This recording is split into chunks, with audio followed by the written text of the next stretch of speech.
Hi friends আমি Anima welcome to my channel Anima রান্নাঘর। আজকে আমি আলু বেগুনের একটা রেসিপি আপনাদের সাথে শেয়ার করব। এই রেসিপিটা খেতে দুর্দান্ত হয়। তো প্রথমে আমি কড়াই বসিয়ে দিলাম, কড়াইতে আমি সর্ষের তেল দিয়ে দিলাম, এটা পুরো সর্ষের তেলে বানাবো।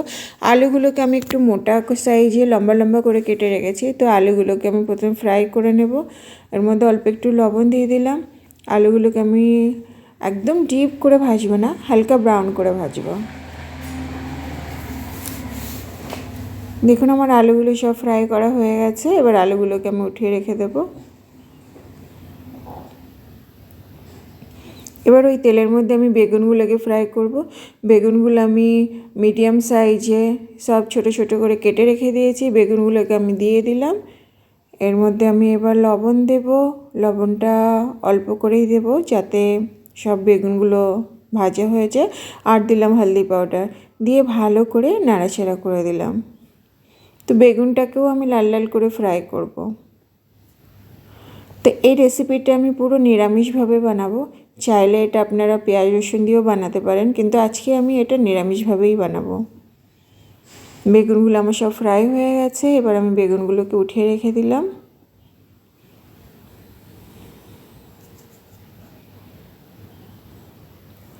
ওই কড়াইতে আমি আরও সর্ষের তেল দিয়ে দিলাম।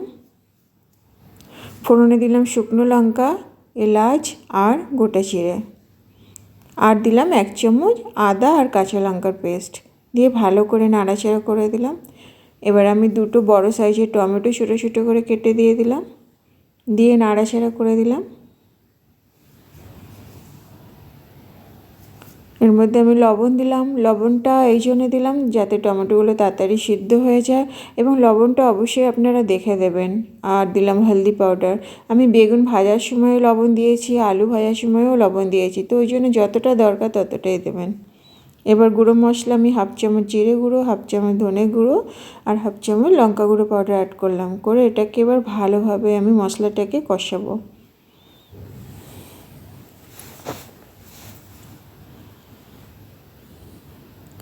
এবার ভেজে রাখা আলু বেগুনগুলোকে আমি অ্যাড করব।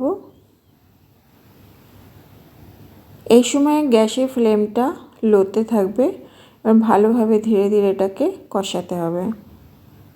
এই রেসিপি বানাতে কোনো জল লাগে না, এটা এই সবজি জল দিয়ে এটা হয়ে যায়। গ্যাসের ফ্লেমটা লোতে থাকবে আর ধীরে ধীরে বানাতে হবে। আমি ঢাকা দিয়ে দিলাম। আমি 5 থেকে 7 মিনিট পরে ঢাকনাটা খুলে দেখব।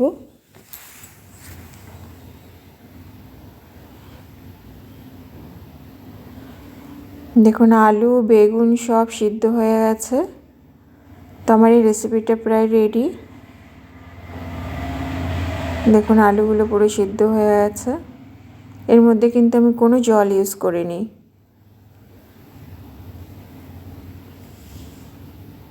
আবার আমি একটু নাড়াচাড়া করে দিলাম। তো আলু বেগুনের এই রেসিপিটা আমার পুরো রেডি। এটা পুরো আমি নিরামিষভাবে বানালাম। 1/2 চামচ গরম মশলা দিলাম আর দিলাম 1/2 চামচ ঘি। তো আমার এই রেসিপিটা বন্ধুরা কেমন লাগলো অবশ্যই জানাবেন, এবং ঘরে অবশ্যই একবার বানিয়ে খেয়ে দেখবেন। এই রেসিপি আলু বেগুনের রেসিপিটা খেতে এতই দারুণ হয় যে বাচ্চা থেকে বড় সবাই এটা পছন্দ করে।